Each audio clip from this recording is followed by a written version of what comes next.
Hello, today we're doing the multiplicities of zeros. All right, thank you, guest announcer. So let's get right into this. We're going to try to make this thing 20 minutes, not because I care about your time, but I only have 20 minutes to make this. All right, so when we say that a graph is positive or negative, we're referring to the sign of the y values of the function. So like, here's a little graph over here. If I draw a polynomial, one thing we know about polynomials is like they're smooth and curvy. They're continuous everywhere, and they're differentiable everywhere. That differentiable just means they're like nice and smooth. There's no sharp turns or spikes.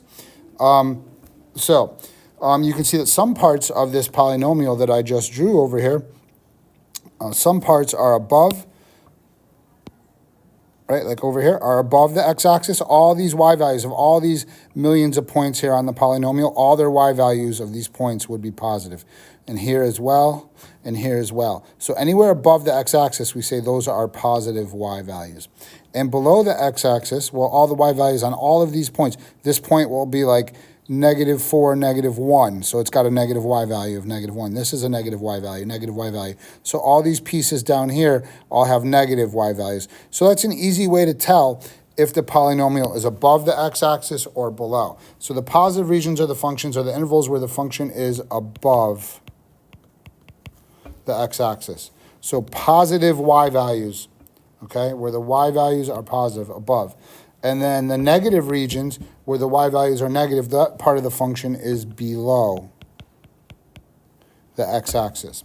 Now, the interesting thing here is that there's a number that is neither positive nor negative. So there are some points on this polynomial, and I'll highlight them here with a dot, where their y value is neither positive nor negative. That point has a y value of 0 because 0 is not positive nor negative. So y values that are right on the x-axis are neither positive nor negative. The x-axis is where y equals 0. We've been finding the x values where y equals 0 for a while now. So just recall that these points where y equals 0, we've got many names. We said they could be called the x-intercepts. That's what they are on the graph. Those are where the y is 0. So for what x values is the y 0? Those are x-intercepts. Sometimes we call them roots. And other times you'll hear people call them zeros because their y value is equal to 0. So I'm going to use those three words interchangeably so that you get used to them all meaning the same thing. Okay, moving along. So although positive negative refers to the y values, when we make the intervals, we're talking about for what x values is the function or the y values positive or negative. So in other words, like if you look at this polynomial here, this one can be positive for all x values. Notice it's always above the x-axis, so this is a polynomial where all its y values are positive.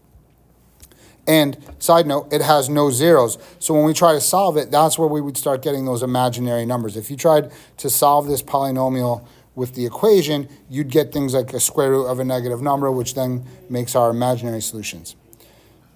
Here's a function that could be negative over the entire function. All the y values are negative because it's entirely below the x-axis. Again, notably, this one has no zeros, no x-intercepts. So when you do, like, say, your quadratic formula on this, you'll get all negatives under the square root. Again, imaginary solutions.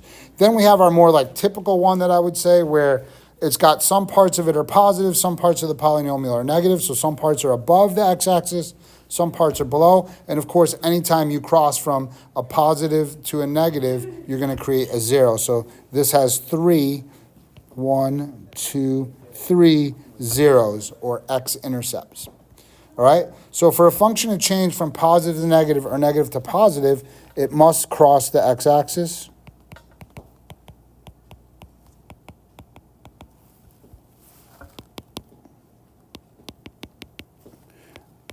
And we'll just leave it at that. It must cross the x-axis. Okay, so this was a mistake. I forgot to delete this when I was making this worksheet. So ignore that. Okay, so let's do an example. Let's sketch the graph of this function. Now notice it's in factored form, not in standard form. So we like factored form for graphing. We'll see why in a second. Using what we know about polynomials already and what is easy to find. So what do we know about polynomials already? First of all, we know polynomials are continuous and differentiable everywhere. So for all x values, that means I'm going to have a nice Continuous curve where I don't pick up my pen. The differentiable part, remember, means it's just kind of smooth and rounded everywhere. You don't have any turns, like it's not like this, like the absolute value function or the Weierstrass function. Okay, so keep in mind that differentiable just means it's smooth everywhere. All right, we know when the y values of the polynomial are 0, that's going to be the x-intercepts, and we've done this before already. So we set the y equal to 0, and we can solve easily because it's already in factored form. So in this case, I'm just writing it out down here. We say that the x's that would make this equal to 0 would be 2, -3, and -1. And I would like to write them as points since we're going to be graphing them. So -3, 0, -1, 0, and 2, 0. We know those points are the x-intercepts. So now we know that it's a smooth curve. We know that we have x-intercepts. And I'm going to collect smooth, continuous curve, because all polynomials are, with no sharp turns.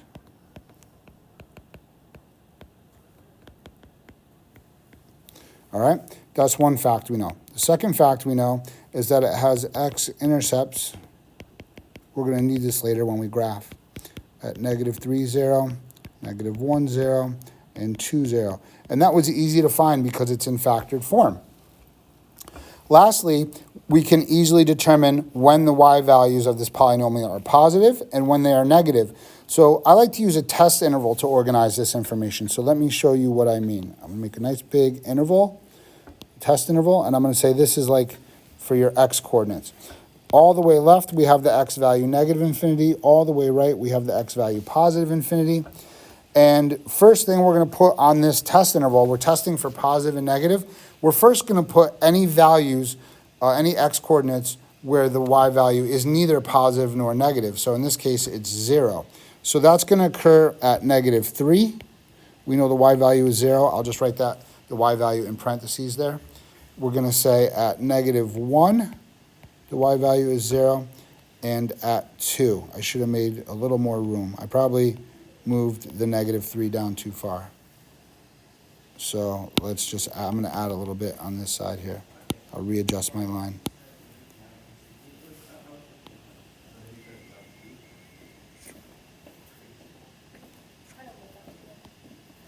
All right, so those are the spots where the y is 0. Now we got to figure out where they're positive and where they're negative. One thing to note is this thing about switching over, right? When we're up here, once I know like this y value is negative, I know all of these that are grouped with it are negative until we get to that 0, and that's where maybe it switches over. I want to be clear, it doesn't have to switch over, but maybe. So what I can do is I can test one point out of all these points here. So all these x values are like to the left of -4. So if I test one of these and I get a negative, I know they're all negative until I get to that 0. Now, after this 0 is where they might switch over. Notice they all become positive. So I don't have to check all these y values. Just one x value that's in between these two zeros I'm going to test. So let's do that. This is why it's a test interval. So I'm going to pick an x value that's to the left of -3, and I'm going to say like, let's see, I'll test them kind of out of room here. Let's test it over here. I'm going to write a little smaller. We're going to choose -4. I'm picking -4 because it's in this section of interval. I could have picked any number from here, -4, -5, whatever. So I'm going to plug it in, and all I care is if the number turns out to be positive or negative. I don't really care what the number is, so watch.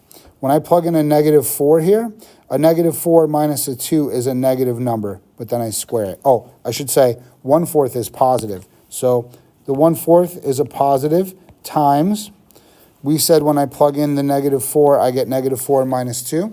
That's a -6. So that's a negative number, but it's squared. So we're going to say a negative number squared is a positive. So I'm doing a positive times a positive, because 1/4 times a positive. So positive times positive. Now I'm plugging -4 in here. A -4 plus 3, that makes a negative number that I'm multiplying by. So it's times a negative. And then the last one, if I plug a -4 in here for x, I get a -4 plus 1. That's a -3, so that's a negative. I don't really care what the number is, just the sign. So a positive times a positive times a negative times a negative, that's going to result in a positive. So I know if I plug -4 into the function, I get a positive result, which means that we are above, the polynomial is above the x-axis. All right, so that's going to help me graph. Now we come, and by the way, since -4 is positive, all of the x values here have to also be positive y values, so above the x-axis, right? Remember, this means the y value. F of -4 means the y value is positive. So all of these are positive. Then we get to a y value of 0. So it was heading down towards 0 until it finally gets there. Now on the other side, is there a sign change? Are these guys going to be positive or are they going to be negative? I just need to pick one x value to test. So I'll pick a number between -3 and -1, like say -2. So f of -2, if I plug in -2, well, 1/4 is always positive. And no matter what I get in here, when I square it, that's always positive. So we know it's going to start out positive times positive. Moving along, if I plug in -2 here, -2 plus 3 is also positive.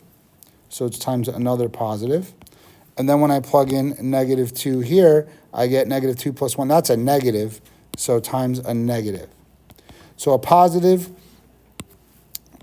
times a positive times a positive. These are all positive, and then a positive times a negative, that makes a negative. So there was a sign change at the 0. The polynomial is going to cross the x-axis. So f of -2 is a negative y value, which means it's going to be below the x-axis. So we did cross over.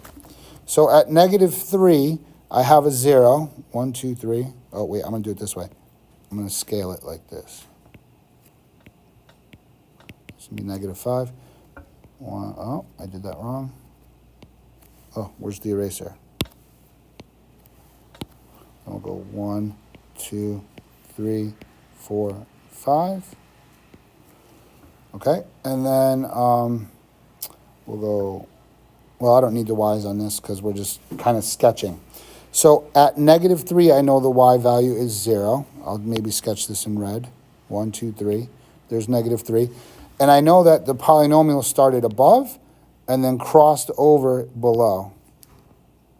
And this will jive with our end behavior we learned, but we'll talk about that later.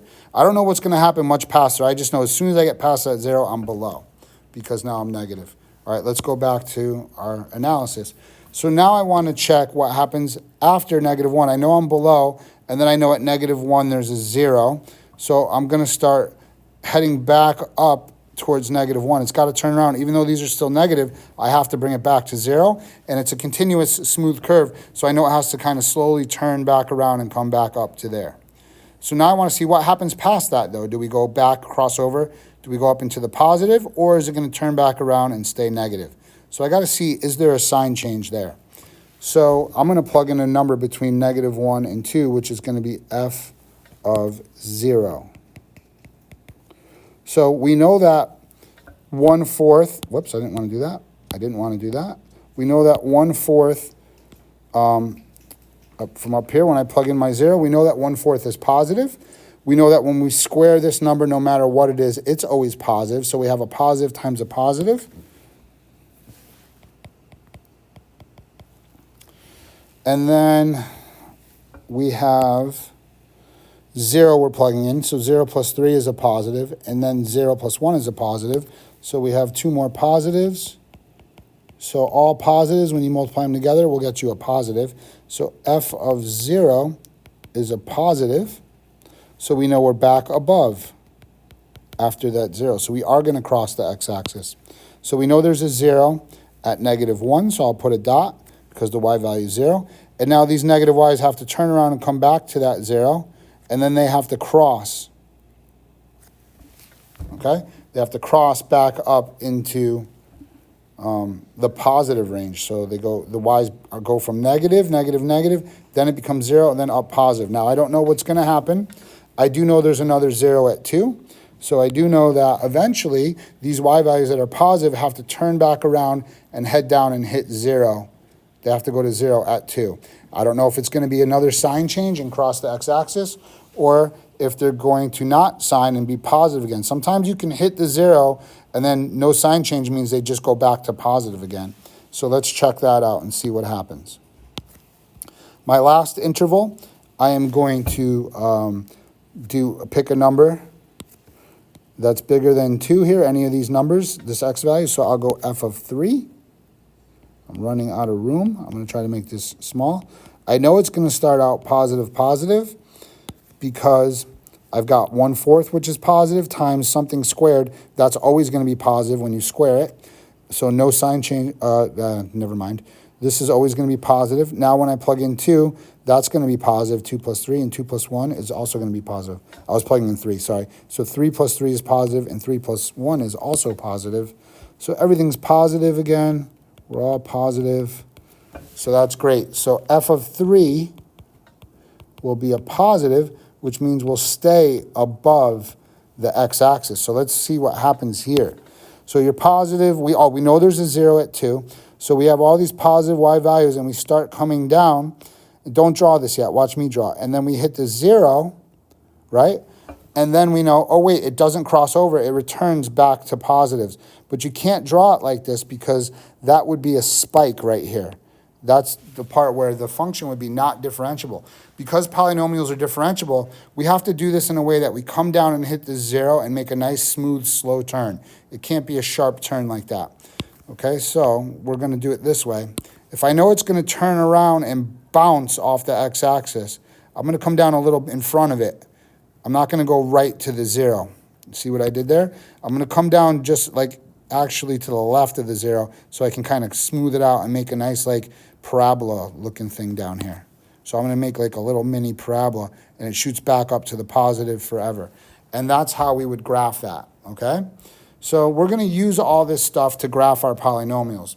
Now, I just wanted to explain to you how this works. And this is sketching a graph. A couple things.